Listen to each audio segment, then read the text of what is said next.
Quiet in the room. Rolling. 4, 3, 2. Action.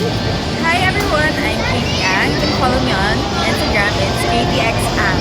Watch and subscribe sa Misadventure of Maverick Only. Dito lang sa totoong TV only. What the?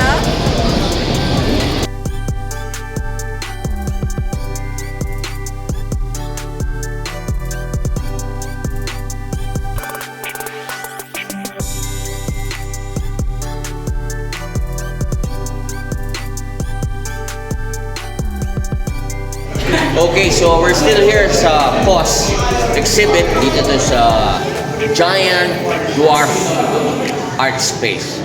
Ito, dito tayo ngayon sa Angono Rizal, which is, I heard, art capital ng Pilipinas.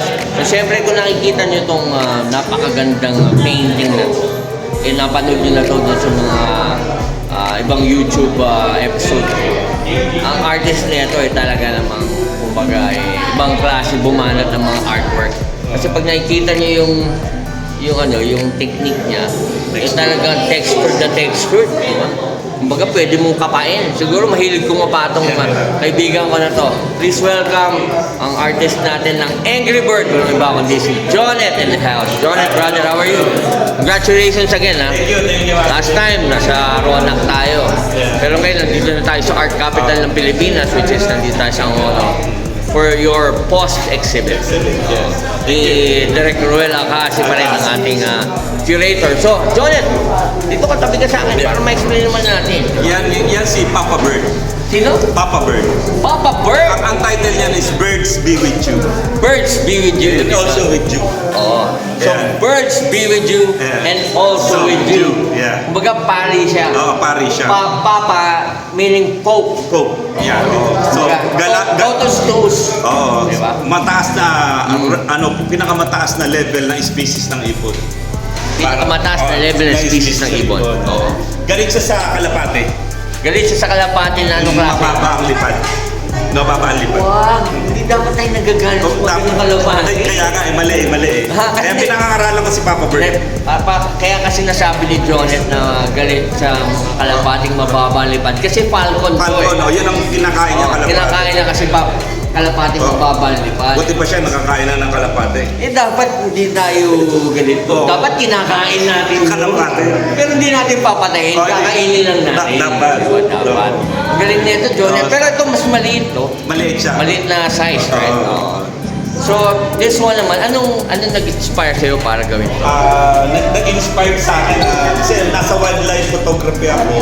Okay. So, na-witness ko yung behavior nila. Okay. Na-witness ko yung taxonomy nila. Everything ng about falcon. This is Ernesti. O so talagang pinag-aralan mo yung mga falcon? Yeah, oo. Matagal ako sa wildlife photography. Talaga? Ng birds. Oo. And then, sabi mo kanina sa akin, nagkikwentuhan tayo para may gusto kong gawing bill. Para sa bill ba? Hindi bill ng ng ibon. Yung bill ng mga katulad mga congressman nating corrupt, dapat gumawa sila ng bill para Protektahan din ang kalapate. Yes, dapat, di ba? Kailangan maging angry bird tayo sa kanila. Oo. Hindi, kasi di ba dapat protektahan din yung mga iba't ibang klase ng species ng wildlife. Bakit sa experience mo, talagang binabaril sila? Grabe, lahat na lang ng nakikita ng sa Pilipinas pagkain eh. Oo. So, hindi naman dapat gano'n. So, meron naman tayong manok. Ibig sabihin, pati yung falcon, nakain nila. Lahat. Bakit naman kakainin? Masyadong inosente pa Pilipino sa mga bagay-bagay eh. Kaya lahat gusto nilang malaman eh. Ganon. Nagkakamali na, hindi pa rin nila. So, kumbaga itong series mo, tribute sa mga falcon. Tribute sa wildlife. Sa wildlife. Okay. So, ayan, di ba? Birds be with you And also with you. Diba? Thank you, Maverick. Thank you, Jonet. Instagram, Facebook. Yeah. Ano ba? Pugad ni Jonet. Pugad ni Jonet sa Facebook, Instagram. At Instagram. Okay. Thank you, Jonet. Salamat po. Thank you, Maverick. Okay. Salamat. Again. Birds be with you. And Also with you. Only. Thank you. What the?